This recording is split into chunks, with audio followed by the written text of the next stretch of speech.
നമസ്കാരം. Raf talk ഫുട്ബോളിലേക്ക് അവർക്കും സ്വാഗതം. പുതിയ കോച്ചിന് കീഴിലുള്ള തങ്ങളുടെ ആദ്യ മത്സരത്തിന് ഇറങ്ങുകയാണ് ഇന്ന് റയൽ മാഡ്രിഡ്.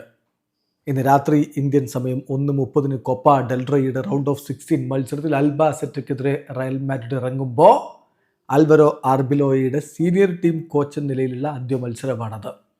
ഈ കളിക്കുള്ള റയൽ മാഡ്രിഡിൻ്റെ സ്ക്വാഡ് ഇപ്പോൾ പ്രഖ്യാപിച്ചപ്പോൾ സുപ്രധാന താരങ്ങൾ പുറത്ത്.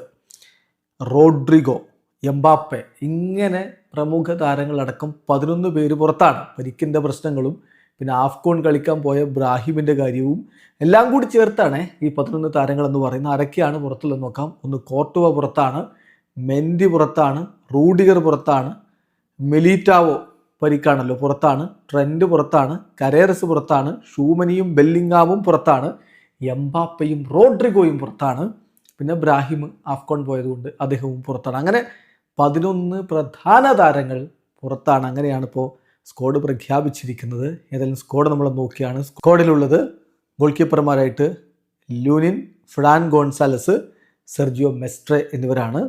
ഡിഫൻഡർമാരായിട്ട് Carvajal, Alaba, Asensio, Fran Garcia, Huijsen, Jimenez, Jon Martinez എന്നിവരാണ്. മധ്യനിരയിലേക്ക് Camavinga, Valverde, Arda Guler, Ceballos, Cestero, Manuel Angel, Palacios. മുന്നേറ്റത്തിൽ വിനി ജൂനിയർ, ഗോൺസാലോ, മസ്റ്റൻഡൂനോ. അപ്പോൾ ഇതാണ് സ്ക്വാഡിൻ്റെ അവസ്ഥ. പല പ്രമുഖരുമില്ലാതെ ആദ്യ കളിക്ക് ഇറങ്ങുമ്പോൾ റയൽ മാഡ്രിഡിന് ഒരു വിജയം പുതിയ കോച്ചിന്, അതും തകർപ്പൻ വിജയം കൊടുക്കാൻ കഴിയുമോ? അതാണിപ്പോൾ എല്ലാവരും ഉറ്റുനോക്കുന്നത്. വീഡിയോ അവസാനിക്കുന്നു. ഫുട്ബോൾ ലോകത്തെ കൂടുതൽ വിശേഷങ്ങളുമായി റാഫ് ടോക്സ് എത്താം.